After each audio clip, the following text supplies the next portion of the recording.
সত্যনের মশালবাহী প্রিয় মনীষীদের পাপড়ি টিভি।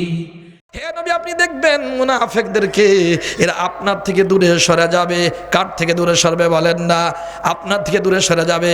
মুনাফিকরা আপনার জাজমেন্ট মানবে না, আপনার ফয়সালা মানবে না, আপনার আদালতে যাবে না, ওরা ওই শয়তানের আদালতে যাবে। যেই ব্যক্তি যায়, এদেরকে আল্লাহ তাআলা মুনাফিক বলেছেন। বলেন না কি বলেছেন? মুনাফিক যে হয়, ওই ব্যক্তি কাফের হয়। ঊর্ধ্বতন আদালত সুপ্রিম কোর্টের ফয়সালাকে যে অবমাননা করে, ওই ব্যক্তি সব থাকে, ইসলামের দৃষ্টিতে কখনো মুসলমান থাকে না। কি বলেন ঠিক কিনা?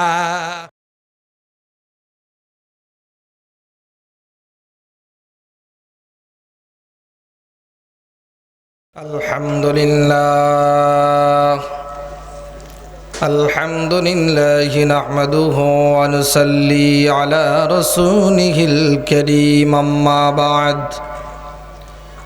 فأعوذ بالله من الشيطان الرجيم. بسم الله الرحمن الرحيم.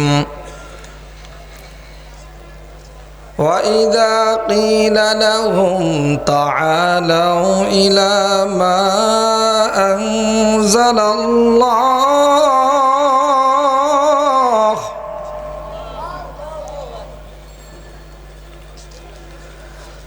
وإذا قيل لهم تعالوا إلى ما أنزل الله وإلى الرسول رأيت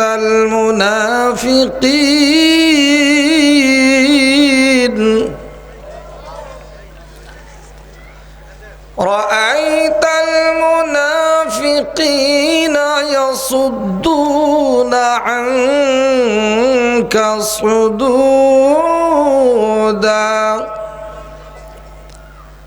وقال النبي صلى الله عليه وسلم: أربع من كن فيه فهو منافق خالص وإن زعم أنه مسلم. صدق الله مولانا العظيم وصدق رسوله النبي الكريم ونحن على ذلك لمن الشاهدين والشاكرين.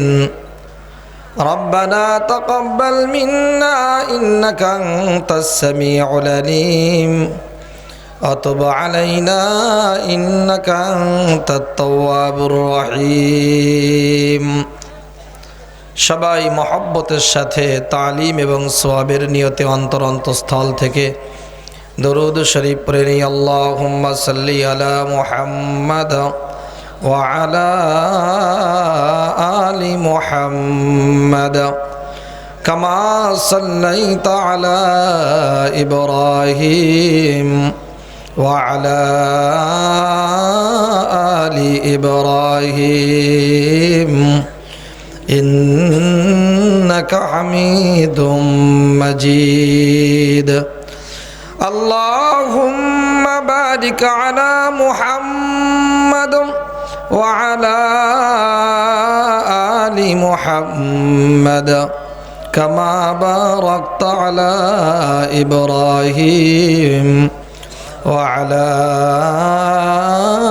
আলি ইব্রাহিম ইন্নাকা হামিদুম মাজিদ. আল্লাহ রাব্বুল আলামিনের অশেষ মেহেরবানি, তার ফজল করম, তার ইহসান, যিনি আমাদেরকে কোরআনে কারীমের নুরানি মজলিসে, নূরের তৈরি ফেরেশতাদের মাহফিলে, জান্নাতের বাগানে হক্কানি রব্বানি বুজুর্গ উলামা ইকরামের সোহবতে রহমতি বরকতি ছাউনির তলে আসবার বসবার জন্য কবুল করেছেন, যিনি আমাদেরকে কবুল করলেন, ওই মাওলা কারীমের দরবারে শুকর আদায় করে মহব্বতের সাথে জবান খুলে সবাই বলি আলহামদুলিল্লাহ। সম্মানিত ভাই ও বন্ধুগণ, হযরত উলামায়ে কেরাম আপনাদের সামনে অত্যধিক গুরুত্বপূর্ণ কথা রেখেছেন। একজন বুজুর্গ আলেমের কথা যদি আমাদের জীবনে বাস্তবায়ন করি, তাহলে আমাদের জীবনের মোড় পরিবর্তন হয়ে যেতে পারে। একজন জাহান্নামী মানুষ জান্নাতের অধিকারী হওয়ার মতো যোগ্যতা অর্জন করতে পারে। আল্লাহর মেহেরবানি, এখানে অনেক প্রখ্যাত বিখ্যাত বুজুর্গানে দিন, শেখুল হাদিস, মুফতিয়ানে কেরামের আগমন ঘটেছে। আপনাদের ভাগ্য ভালো যে আমাদের ভাই হযরত মাওলানা মুফতি হাবিবুল্লাহ মাহমুদ কাসেমি সাহেবের বয়ান শুনেছেন, এবং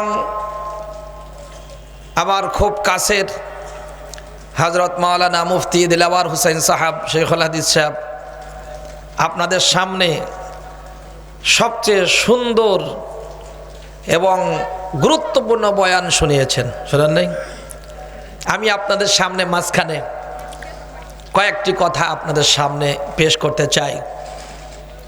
আল্লাহ রাব্বুল আলামিন এই জগৎ ঠিক রেখেছেন, এই জগৎ, এই দুনিয়া সুন্দর রেখেছেন এবং সুন্দর রাখবেন কতক্ষণ? যতক্ষণ ইমানদার আল্লাহওয়ালা ব্যক্তি থাকবে। আমরা মনে করি যে রাতের অন্ধকার দূর হয়ে সূর্যের আলো আমাদের সামনে আসে কেন? ব্যবসায়ীরা মনে করে ব্যবসায় যোগদান করব, অফিসওয়ালারা মনে করে আমরা অফিসে গিয়ে হাজির হব, চাষি ভাইয়েরা মনে করেন আমাদের চাষের সুবিধার্থে এটা দেওয়া হয়েছে। কিন্তু আল্লাহ রাব্বুল আলামিন বলেন, যারা আমাকে সেজদা করবে আর যারা আমার নিয়ামত পেয়ে আমার হুকুম মোতাবেক ব্যবহার যারা করতে চায়, তাদের সুবিধা দিবার জন্য আমি রাতের পরে দিন আনয়ন করি। সুবহানাল্লাহ। আমাদের এই জীবনের জন্য, যেমন আমাদের এই বডির জন্য রূহ আর প্রাণ জরুরি, আমাদের হায়াতের জন্য দুনিয়ার নিজাম ঠিক রাখার জন্য দিন তেমন প্রাণ হিসাবে জরুরি। দিন থাকবে, দুনিয়া থাকবে, আল্লাহর হুকুম নবীর তরিকা থাকবে, তো পরিবারের সব জায়গায় শান্তি নিশ্চিত হবে। এইটা যখন থাকবে না, আল্লাহ তাআলা দুনিয়া রাখবেনই না। আল্লাহ তাআলা তার নবীর জবান দিয়ে আমাদেরকে শুনিয়েছেন, লা তাকুমুস সাআতু আলা আহাদিন ইয়াকুলু আল্লাহ আল্লাহ। ওই ব্যক্তি থাকা অবস্থায় কিয়ামত কায়েম হবে না যেই ব্যক্তি আল্লাহ আল্লাহ বলে। আল্লাহ আল্লাহ বলার মতো ব্যক্তি থাকা অবস্থায় আল্লাহ রাব্বুল আলামিন কিয়ামত কায়েম করবেন না। কি আল্লাহ রাব্বুল আলামিন বলেন, বান্দা বান্দি, আমি অন্ধকার দূর করে দিনের আলো কেন আনয়ন করলাম? তোমরা মনে করো আমাদের ব্যবসার সুবিধা, অফিস আদালতের সুবিধার জন্য দিলাম। আল্লাহ তাআলা বলেন, না না, আমি এই জন্য দিই নাই।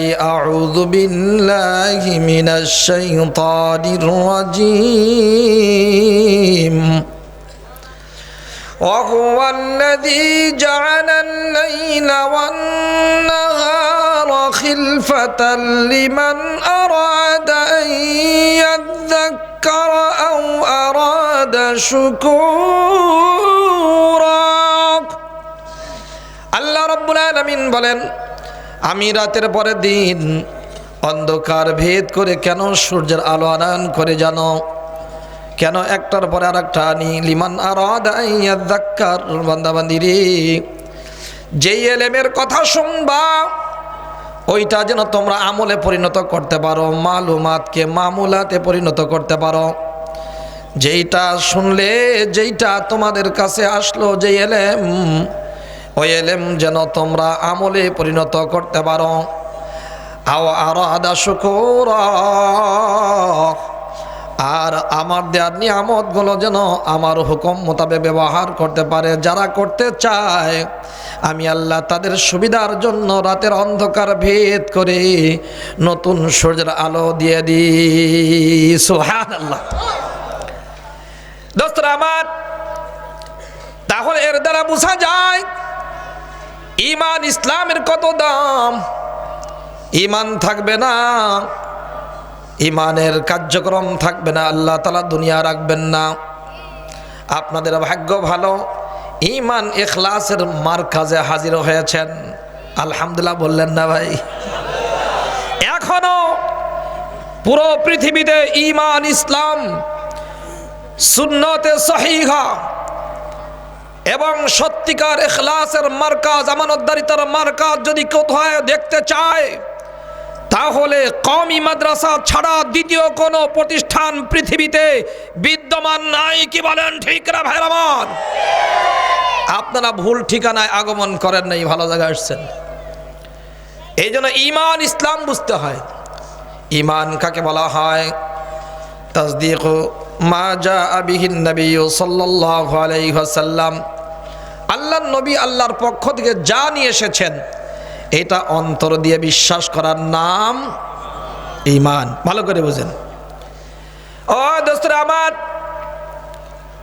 ঈমানের সংজ্ঞার মধ্যে মুহাদ্দিসিনে কিরাম আরো কিছু বর্ধিত করেছেন। এক নম্বর হলো অন্তর দিয়ে বিশ্বাস করা, মুখে স্বীকার করা, এই অনুযায়ী আমলে পরিণত করা। তাসদীক বিল জিনান, ইকরার বিল লিসান, আমল বিল আরকান। কয়টা হইল? দোস্তরে আমার, যেই ব্যক্তি স্বীকার করলো লা ইলাহা ইল্লাল্লাহ মুহাম্মাদুর রাসূলুল্লাহ, এইটা পড়ে নিল, জবান দিয়ে পড়লেই হয় না, অন্তর দিয়ে বিশ্বাস করতে হয়। ৬টি জিনিসের উপরে ঈমান আনার নাম হলো ঈমান। এক নম্বর হলো আল্লাহ রব্বুল আলামিনের উপরে ঈমান আনা। এক নম্বর কি বলেন না? আল্লাহর উপরে ঈমান আনা। নম্বর ২ আখিরাতে বিশ্বাস করা। নম্বর ৩ কিতাবের উপরে বিশ্বাস করা। নম্বর ৪ ফেরেশতাদের উপরে বিশ্বাস করা। নম্বর ৫ নবীদের উপরে বিশ্বাস করা। কয় নম্বর? ৫ নম্বর নবী রাসূলদের উপরে বিশ্বাস করা। নম্বর ৬ দোস্তে আমার, ভালো মন্দ সব কিছু কার পক্ষ থেকে হয় বলেন না?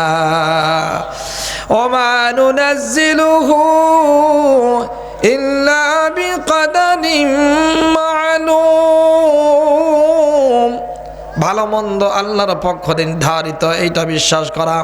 তাহলে আল্লাহর উপরে ঈমান আনয়ন করা, আখিরাতে বিশ্বাস করা, কিতাবের উপরে বিশ্বাস করা, তারপরে ফেরেশতাদের উপরে বিশ্বাস করা, ওয়ান্নাবিয়িন নবী রাসূলদের উপরে বিশ্বাস করা, আর ভালো মন্দ তাকদীরের উপরে বিশ্বাস করা। কয়টা জিনিস হলো বলেন না?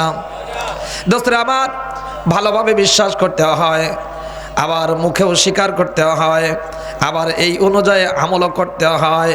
এই 3টি কাজ যারা সহিভাবে করে এদেরকে মুসলিম বলা হয়, সত্যিকার ঈমানদার বলা হয়। বুঝেন? এর কোনো একটা যদি অস্বীকার করে বসে, মুসলমান হবার জন্য সবগুলো, ঈমানদার হবার জন্য বিশ্বাস করা জরুরি, কিন্তু কোনো একটা যদি অস্বীকার করে বসে, যেটা জরুরিয়াতে দিন, যেটা বিশ্বাস করা অপরিহার্য, এইটার কোনো একটা যদি অস্বীকার করে, অথবা কোনো সুন্নত, কোনো বিষয় যদি তিরস্কার করে, অদস্ত ঈমানদার হতে হলে সবগুলো বিশ্বাস করা জরুরি। আর ঈমান থেকে বের হতে হলে সবগুলো অস্বীকার করা জরুরি নয়। কোনো একটা যদি অবিশ্বাস করে বসে, অস্বীকার করে বসে, সুন্নতের যদি তিরস্কার করে দেয়, ওই ব্যক্তি সব থাকবে, ঈমানদার মুসলমান থাকবে না। ভালো করে বুঝেন। আর এক গ্রুপ হলো যে মুখে স্বীকার করে লা ইলাহা ইল্লাল্লাহ মুহাম্মাদুর রাসূলুল্লাহ, পড়ে নিল, মুখে কালিমা পড়ে, মুখে ইসলামের কথা বলে, কিন্তু ভিতরে ইসলামের বিদ্বেষ বিদ্যমান, ইসলামের গোড়া কাটার উস্তাদ। তাহলে এক গ্রুপ কামেল মুমিন, আর এক গ্রুপ হলো মিস্টার কাফের, আর এক গ্রুপ হলো মহা বাটপার, এর নাম হলো মুনাফিকের দল। কয় হলো? 3 গ্রুপ। এইগুলো কেন শুনতে হয়?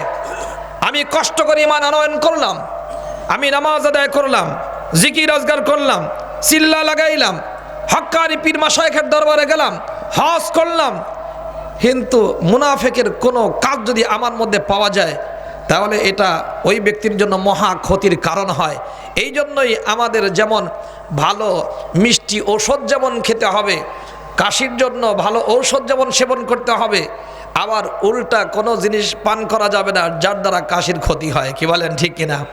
এই জন্য নেকির কাজ যেমন করতে হয় তেমনিভাবে গুনার কাজ ছাড়তে হয়। এই জন্য আমাদের জন্য ফায়দার কোনটা আর কোনটা ক্ষতিকর এইটা আমাদের জন্য জানা জরুরি। দোস্তরা আমার, এখন গুরুত্বপূর্ণ প্রশ্ন হলো যে হুজুর মুনাফিক আবার কারা? নবীজি সাল্লাল্লাহু আলাইহি ওয়াসাল্লাম বলেন, যেই ব্যক্তির মধ্যে 4টি খারাপ গুণ থাকবে, আওয়াজ দিয়ে বলেন কয়টি? 4টি খারাপ গুণ যদি কোনো ব্যক্তির মধ্যে থাকে, মুসলিম শরীফের হাদিস, আল্লাহর নবী সাল্লাল্লাহু আলাইহি ওয়াসাল্লাম বলেন, ওই ব্যক্তি ফাহুয়া মুনাফিকুন খালিসুন, একবার নির্ভেজাল মুনাফিক। যদিও সে রোজা রাখে, যদিও সে নামাজ আদায় করে আর ধারণা করে আমি মুসলমান, সে ধারণা করে দাবি করে আমি মুসলমান, কিন্তু আল্লাহর খাতায় ওই ব্যক্তি মুসলমান নয়, ও হলো নির্ভেজাল মুনাফিক। আমরা কি কেউ এইরকম আখ্যা পাইতে চাই আমাদের নামের সাথে আল্লাহর দফতরে মুনাফিক লেখা হোক? চাই আমরা কেউ? কারা কারা চান না? হাত তুলে দেখান তো। আল্লাহ তুমি আমাদেরকে কবুল করে নাও, বলেন আমিন। 1 নম্বর, ইদা হাদ্দাসা কাযাবা, কথা বলে মিথ্যা বলে, কথা বললে মিথ্যা বলে। ওয়াইদা ওয়াদা আখলাফা, প্রতিশ্রুতি যখন দেয় প্রতিশ্রুতি ভঙ্গ করে। নম্বর 3, ওয়াইদা তুমিনা খানা, আমানত যদি রাখা হয় আমানতের খেয়ানত করে। ওয়াইদা খাসমা ফাজারা, ঝগড়া যদি লেগে যায় যুক্তি দিয়ে কথা কয় না, ঝগড়া লাগার সাথে সাথে মুখ দিয়ে গালি বের হয়। এমন মানুষ মনে হয় মোহাম্মদপুরে নাই, আছে? হ্যাঁ, ঝগড়া লাগতে দেরি হয়, মুখ দিয়ে নাপাক গালি বের হতে দেরি হয় না, এমন মানুষ মনে হয় ঢাকা নাই, আছে? সব আমাদের পাবনা আছে নাকি?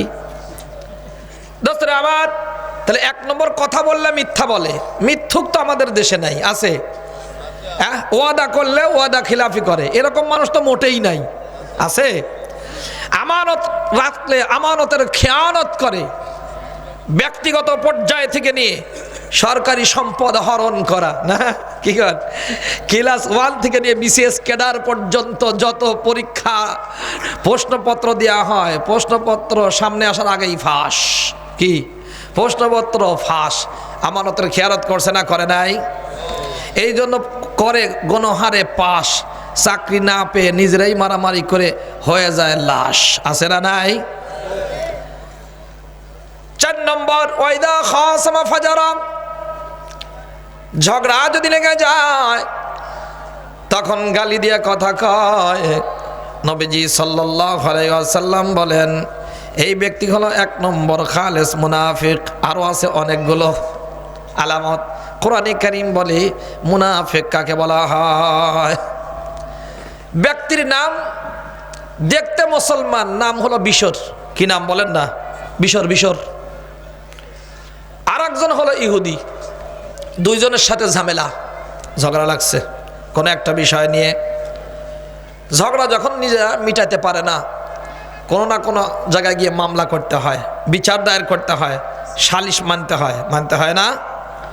এখন বিশর ও কয়, ও ভাই ঝগড়া যখন লেগেছে মামলা করা দরকার, কোথায় যাওয়া দরকার?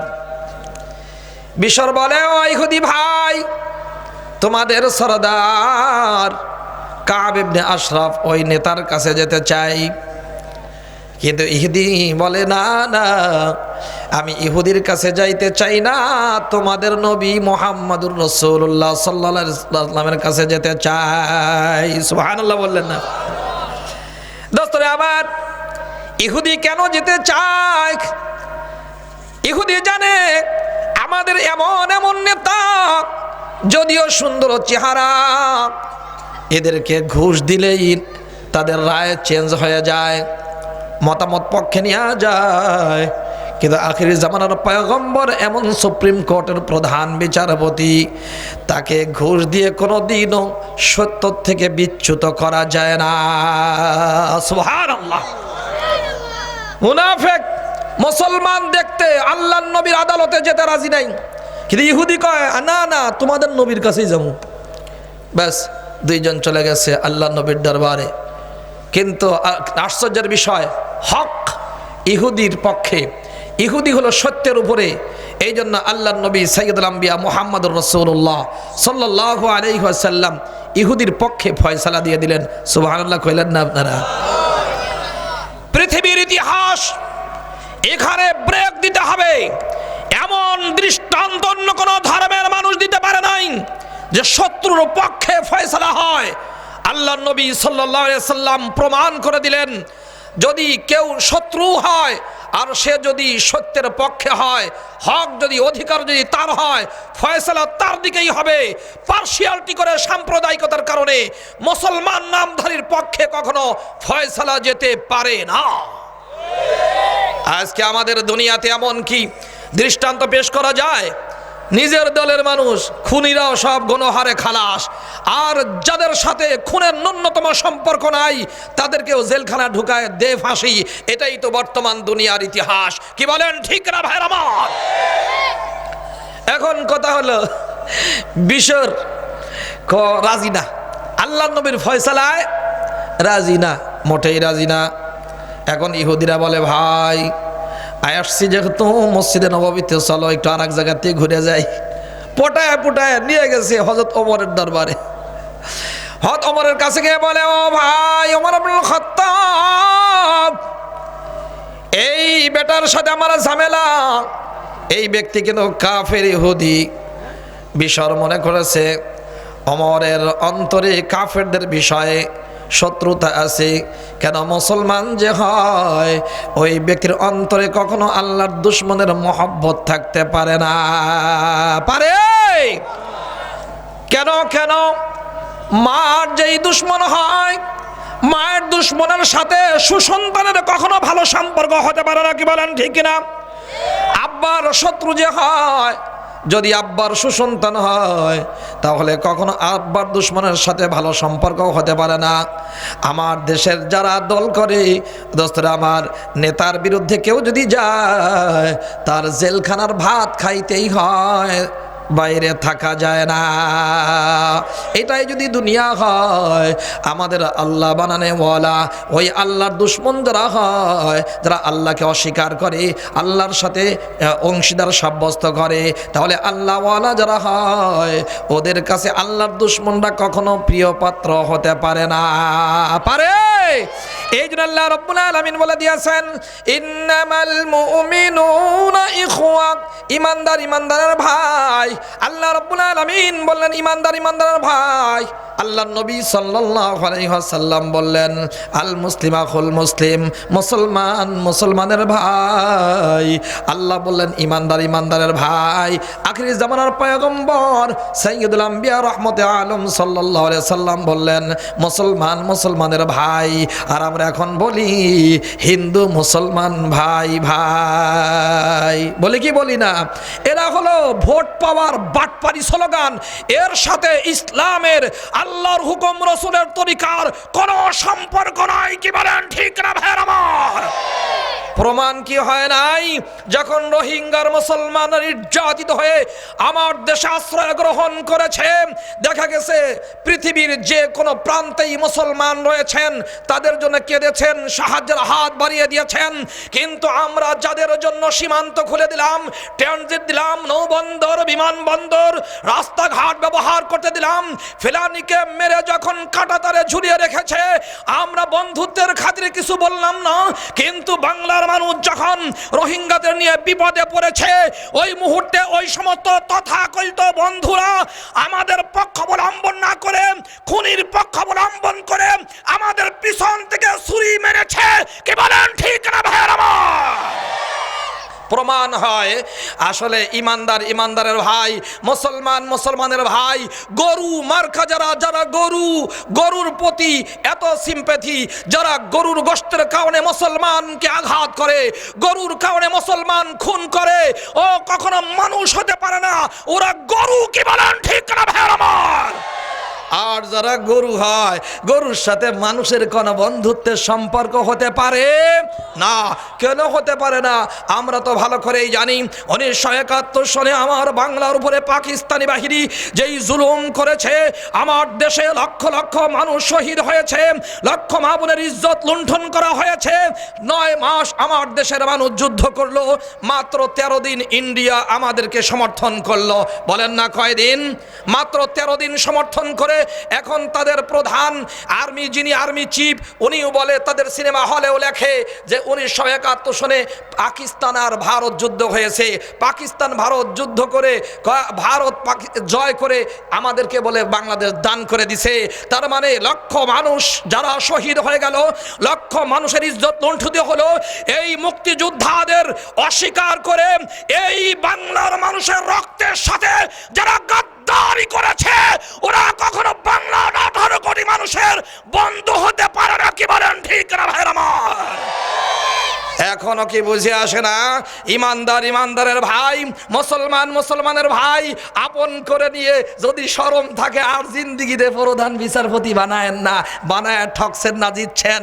এখন আমাদের প্রমাণ হয়েছে না হয় নাই? বলেন দেখি ভাই দোস্তরা আমার। এই জন্য মেরে দোস্ত, এখন ওই যে বিশর মনে করছে যে ওমর এর অন্তরে তো কাফেরদের বিষয়ে শত্রুতা আছে। কেন থাকবেই তো, সকল ইমানদারদের এটা একটা অপরিহার্য গুণ। আল্লাহর দুশ্মনকে দুশ্মন মনে করবে, কখনো বন্ধু মনে করবে না। কি বলেন? আল্লাহ রাব্বুল আলামিন বলেছেন এই জন্য, আউযু বিল্লাহি মিনাশ শাইতানির রাজীম,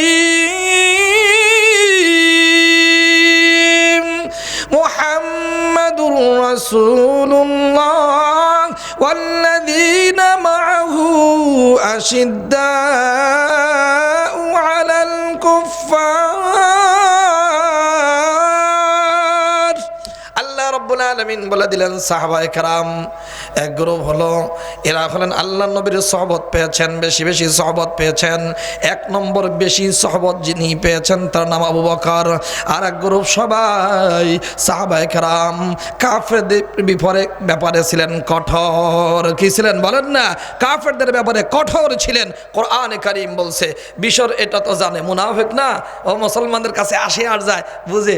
এই জন্য ওমরকে গিয়ে বলে, ওমর এ কিন্তু কাফের ইহুদি, কয় মাথা নষ্ট হয় যেন, আর ওর বিপক্ষে ফয়সালা দেয়, আমার পক্ষে যেন ফয়সালা দেয়। এখন ফয়সালা হওয়া লাগবে না? ওই ইহুদি বলে, ওমর আমার একটা কথা শোনো, আমাদের নবীজির একটা কথা আছে, লা তাহকুম বাইনার রাজুলাইনি হাত্তা তাসমা কালামাল আখার। 2 পক্ষের কথা যতক্ষণ না শুনবা অতক্ষণ পর্যন্ত খবরদার ফয়সালা করো না। কে বলেছেন? মুহাম্মাদুর রাসূলুল্লাহ সাল্লাল্লাহু আলাইহি সাল্লাম বলেছেন, এক পক্ষের কথা শুনে ফয়সালা করা যায় না। যায় ইহুদি বলে, ভাই এই মামলা যেই বিষয় আমার ভাই বিশর তোমার কাছে আমার এনেছি, এই মামলা তোমাদের নবীর কাছে আমরা পেশ করেছিলাম, আর তোমাদের নবী আমার পক্ষে ফয়সালা করে দিয়েছেন, আমার পক্ষে রায় দিয়েছেন। ওমর রাদিয়াল্লাহু তাআলা বলেন, ও বিশর ঠিক কিনা বলো? হ্যাঁ ঠিক। স্বীকৃতি নিয়ে নিলেন। হিদামা ইতারাফা, যখন ওই বিশর স্বীকার করে নিল এইটা আল্লাহ নবী ফয়সালা দিয়েছেন, একটা ফয়সালা দিয়েছেন ইহুদের পক্ষে। এখন বলে, ভাই একটু দাঁড়াও, আমি ভিতর থেকে আসি। গেছে ভিতরে, যাওয়ার পর তরবারি লুকায় নিয়ে আসছে। আসার পরে এক আঘাতে ওই বিশরের মাথা ধর থেকে আলাদা করে দিয়েছে। বলে, ভাই আল্লাহর নবীর বিচারের পরে, আল্লাহর নবীর ফয়সালার পর যেই ব্যক্তি নিম্ন আদালতে যায়, সুপ্রিম কোর্টের বিচারের পর, রায়ের পর নিম্ন আদালতে কেউ যদি যায়, ওই ব্যক্তির বিচার ওমরের তরবারি দিয়ে এইভাবেই হয়।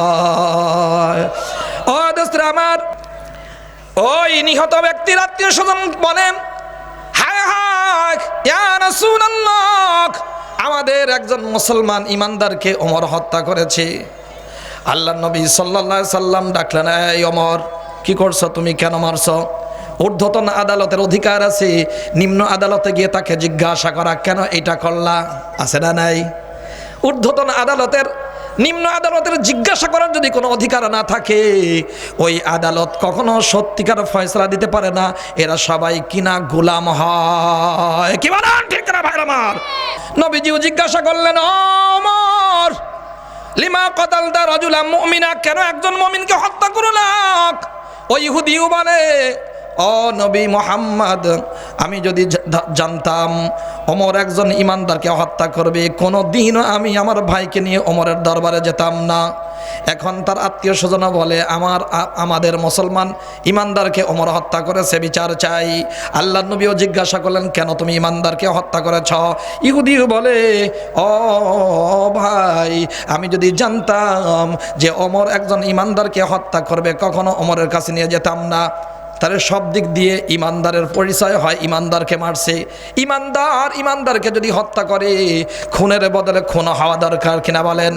ইন্নান নাফসা বিন নাফসি ওয়াল আইনা বিল আইনি ওয়াল আনফা বিল আনফ। দোস্তরা আমার, খুনের বদলে খুন, এই ঘোষণাটা কার? আওয়াজ দিয়ে বলেন না কার? এই খুন যেই ব্যক্তি খুন করলো, যেই ব্যক্তি খুন হলো, ওই খুনি ব্যক্তির নিজস্ব ব্যক্তি, মা বাবা, আর যদি স্ত্রী থাকে পুত্র, নিজস্ব আত্মীয় স্বজন ছাড়া পৃথিবীর কোনো আদালত এই খুনিকে মাফ করার অধিকার রাখে না। এমনকি নবী পর্যন্ত তার ক্ষমতা নাই একজন খুনিকে মাফ করে দিবে, এটার অধিকার নবীর পর্যন্ত নাই। কিন্তু ব্রিটিশের এমন একটি ল, এমন মাবগুজ, এমন মালউন অভিশপ্ত আইন দিয়ে গিয়েছে, অদস্ত্র আমার, খুনিকে মাফ করার অধিকার যেই ব্যক্তি খুন হলো তার আত্মীয় স্বজনের নাই। যে কোনো দেশের প্রেসিডেন্ট, প্রধানমন্ত্রী মাফ করে দিলেই মাফ হয়ে যায়। এই আইন ইসলামের নয়। একজন অবৈধ খুনিকে যদি ক্ষমা করা হয়, আল্লাহর পক্ষ থেকে ওই দেশে আল্লাহর গজব নাজিল হয়। ভালো করে বুঝেন দোস্তরা। আবার এখন কয় ওমর একজন মুসলমান ইমানদারকে হত্যা করেছে, আল্লাহর নবীও জিজ্ঞাসা করলেন। আবার ইহুদি এই কথা বলে যখন দিল, দোস্তরা আমার, এখন খুনের বদলে খুন হওয়া দরকার কিনা? তাহলে ওমরকে এখন খুন হতে হয়, কি করা দরকার?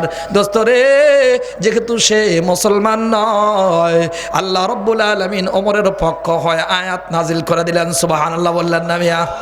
কি বলেন? আউযু বিল্লাহি মিনাশ শাইতানির রাজীম।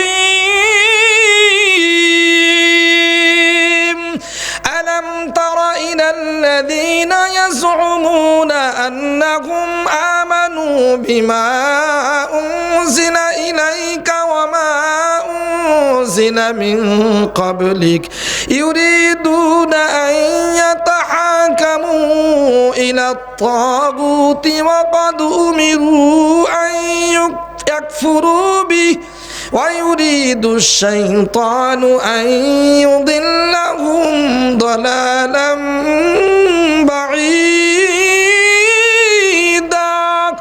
আল্লাহ রাব্বুল আলামিন বলেন, হে নবী, আপনি কি দেখেন না, আলাম তারা আন্নাহুম ইয়াজমুনা, তারা ধারণা করে, দাবি করে যে আন্নাহুম আমানু বিমা উনজিলা ইলাইকা ওয়া মা উনজিলা মিন ক্বাবলিক, এরা কোরআনের উপরেও ঈমান এনেছে, অতীতের কিতাবের উপরে ঈমান এনেছে, কিন্তু এরা চায় ইউরিদুনা আইয়াতাহাকামু ইলাত তাগুত,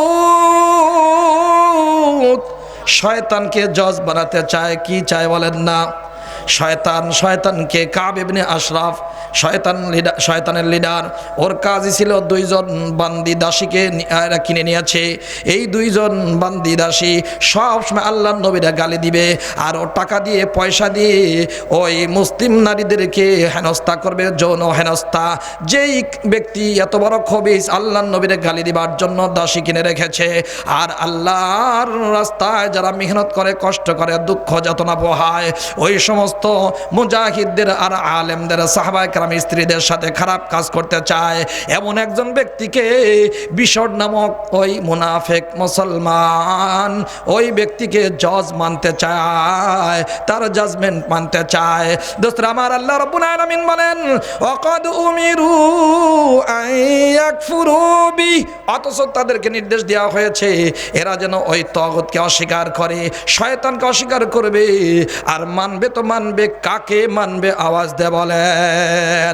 আল্লাহ রাব্বুল আলামিন যেই কালিমা দিয়েছেন আমরা পড়ে নিয়েছি, আমরা একদিক দিয়ে তাগুতকে অস্বীকার করেছি, শয়তানকে মানবো না।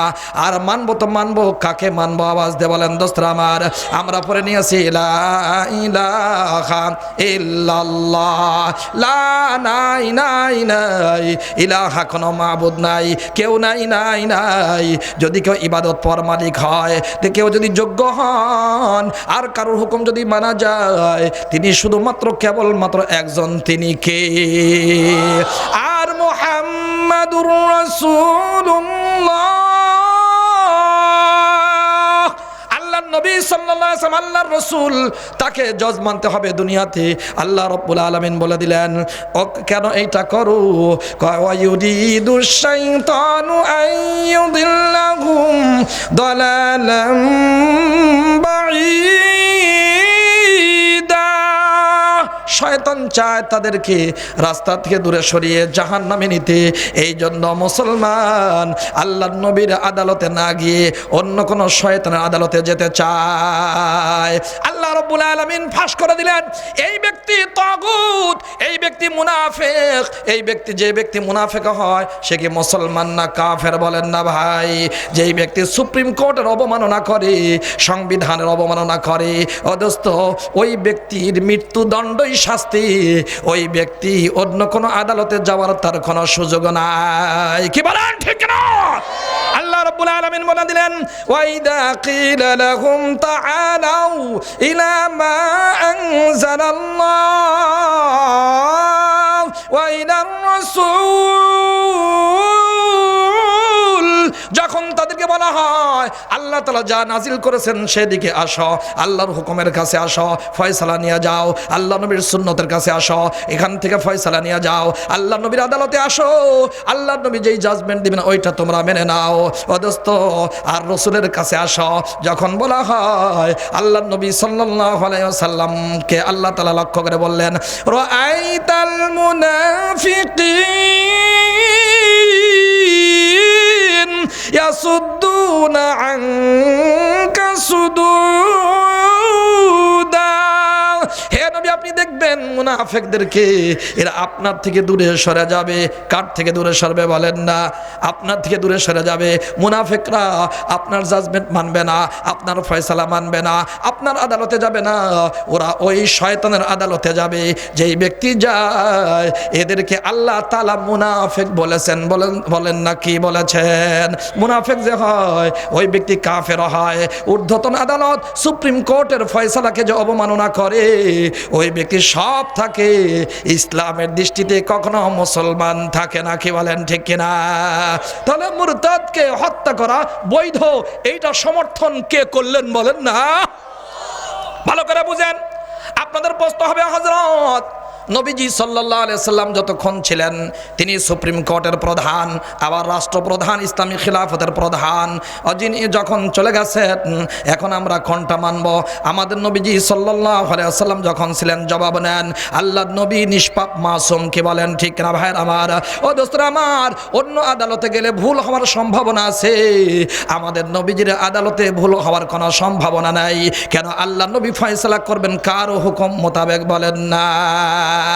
আব্বু জান, আল্লাহর নবী নিষ্পাপ, আল্লাহর হুকুম মোতাবেক ফয়সালা হয়। এই জন্য আল্লাহর নবীর আদালত বাদ দিয়ে আল্লাহর নবী থাকা অবস্থায় অন্য কারোর আদালতে যেমন যাওয়ার সুযোগ নাই। আল্লাহর নবী যখন চলে গেছেন আল্লাহর নবীরও নিষ্পাপ সত্তার থেকে যেই সুন্নত বের হয়েছে, আল্লাহর হুকুম যেটা রয়েছে কিয়ামত পর্যন্ত আছে না নাই, এইটার কাছে যেতে হয়। আমাদের যদি রান্নাঘরে গিয়ে কোনো মতবিরোধ তৈরি হয়, এই জায়গায় আমরা ফয়সালার জন্য নবীজির কাছে কাছে যেতে হবে, নবীজির সুন্নতের কাছে যেতে হয়। ও দোস্তরা আমার, আমরা যদি বাথরুমে যেতে চাই ডান পা আগে দেব না বাম পা আগে দিব, এইটা যদি তর্ক হয় তাহলে এই ক্ষেত্রে নবীর সুন্নতের আদালতে যেতে হয়। কি বলেন ঠিক না ভাইয়ের আমার?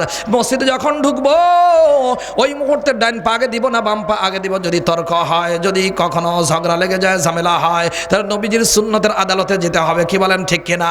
যদি সংসদ সদস্য, চাকরিজীবী আর যারা ফয়সালা করে আর ডিউটি যারা করে, যে কোনো জায়গায় যদি প্যাঁচ লেগে যায় তাহলে আল্লাহর হুকুম নবীর তরিকার কাছেই যেতে হবে। এইটাকে জাজমেন্ট হিসাবে মানতে হবে, যেই ফয়সালা আসে অমিলান বদনে মানতে হয়। যদি না মানে ওই ব্যক্তি মুফতি হতে পারে, মুহাদ্দিস হতে পারে, আলেম হতে পারে, মুবাল্লিগ হতে পারে, বিশ্ববিখ্যাত পীর হতে পারে, আবার বিশ্ব নেতা হতে পারে, কিন্তু ওই ব্যক্তি কোনোদিন মুসলমান হতে পারে না। কেমনে বুঝলেন? আরে আমার আপনার বানানে ওয়ালা ঘোষণা করেছেন, আউযু বিল্লাহি মিনাশ শাইতানির রাজিম, ফালা ওয়া রাব্বিকা লা ইউমিনুনা হাত্তা ইউহাক্কিমুকা ফীমা শাজারা বাইনাহুম সুম্মা লা ইয়াজিদু ফী আনফুসিহিম হারাজাম মিম্মা قضيت ويسلموا تسليما। আল্লাহ রাব্বুল আলামিন তার নবীকে মুখাতাব বানিয়ে যখন সম্বোধন করে কথা বলেছেন, হে নবী, ফালা ওয়া রাব্বিকা, আপনার রবের জাতের শপথ করে বলছি, লা ইউহাক্কিমুকা লা ইউমিনুন, ওরা ঈমানদার হতে পারে না, হাত্তা ইউহাক্কিমুকা ফীমা শাজারা বাইনাহুম, যতক্ষণ পর্যন্ত আপনাকে জজ না বানাবে, আপনার জাজমেন্টের কাছে না যাবে। কি বিষয়ে? ফীমা শাজারা বাইনাহুম, এ কথা বলেন নাই ফীমাল ইবাদাহ, ইবাদতের মধ্যে ঝামেলা হইলে আল্লাহ নবীর আদালতে যাও। আল্লাহ তাআলা বলেন ফীমা শাজারা বাইনাহুম, রান্নাঘর থেকে নিয়ে আন্তর্জাতিক পর্যন্ত, অফিসে, আদালতে, যে কোনো জায়গায়, ব্যবসায়িক সেক্টরে, নারী পুরুষের সম্পর্কের ক্ষেত্রে, ব্যবসায়িক লেনদেনের ক্ষেত্রে, সব জায়গায় যত জায়গায় ঝামেলা হয় এই ক্ষেত্রে নবীকে জজ মানতে হবে বলেন, বিচারক মানতে হবে বলেন না? কে বলেছেন? আর কি বললেন? সুম্মা লা ইয়াজিদু ফি আনফুসিহিম হারাজাম মিম্মা কাদাইতা ওয়া ইউসাল্লিমু তাসলিমা। আল্লাহর নবী যখন ফয়সালা করে দিবেন, ওই ফয়সালা করার পর অদস্ত অন্তরের মধ্যে চুল পরিমাণও সংশয় রাখা যাবে না, অমরান বদনে মেনে নিতে হবে, সন্তুষ্টি চিত্তে মেনে নিতে হবে। যতক্ষণ পর্যন্ত না মানবে, আল্লাহ তাআলা তার নবীর লক্ষ্য করে বলেছেন, আপনার রবের শপথ করে বলছি, তার মানে আল্লাহ তাআলা তার নিজের জাতের সত্তার কসম আর শপথ করে বলেন, ওই ব্যক্তি কখনো ঈমানদার হতে পারবে না। ঘটনা মুসলিম, বুখারী মুসলিমে আছে, সংক্ষিপ্ত আকারে মেরে দোস্ত, সেখানে একজন জুবাইর ইবনে আওয়াম, আল্লাহর নবীর আত্মীয়, আর একজন আনসারী সাহাবী, দুইজনের মধ্যে খেজুরের বাগানে পানি দিয়ে নিয়ে ঝামেলা হয়েছে। কি নিয়ে বলেন না? আপনাকে ঘটনা শুনতে চান? আল্লাহর মেহেরবানি দোস্তরা আমার, ড্রেন আছে যেখান থেকে পানি আসে, যেখান দিয়ে যায়, প্রথম খেত হলো আল্লাহর নবীর আত্মীয়ের জুবাইর ইবনে আওয়ামের, এর পরের খেত হলো একজন আনসারী সাহাবীর। এখন স্বাভাবিকভাবে নিয়ম হলো এটা, প্রথম যার সে এই পানি আগে পাবে, পরিমাণ মোতাবেক পাবে।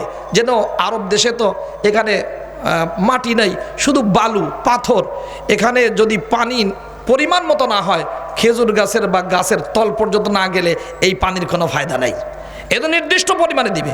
এরপরে আনসারীর, এখন উনি যখন আগে নিয়ে নেন, ওই আনসারী বলে না না, এটা দেওয়া যাবে না। ঝগড়া হয়ে গেছে, আল্লাহর নবীর দরবারে হাজির। আল্লাহর নবী সাল্লাল্লাহু আলাইহি ওয়াসাল্লাম বলেন, ও জুবায়ের, তুমি অল্প কিছু পানি রেখে কোনো রকম ভিজায় এরপরে তুমি আনসারী সাহাবীর জন্য ছেড়ে দাও। সমঝোতা করে দিলেন, সুলা করে দিলেন, সন্ধি করে দিলেন, মিল করায় দিলেন।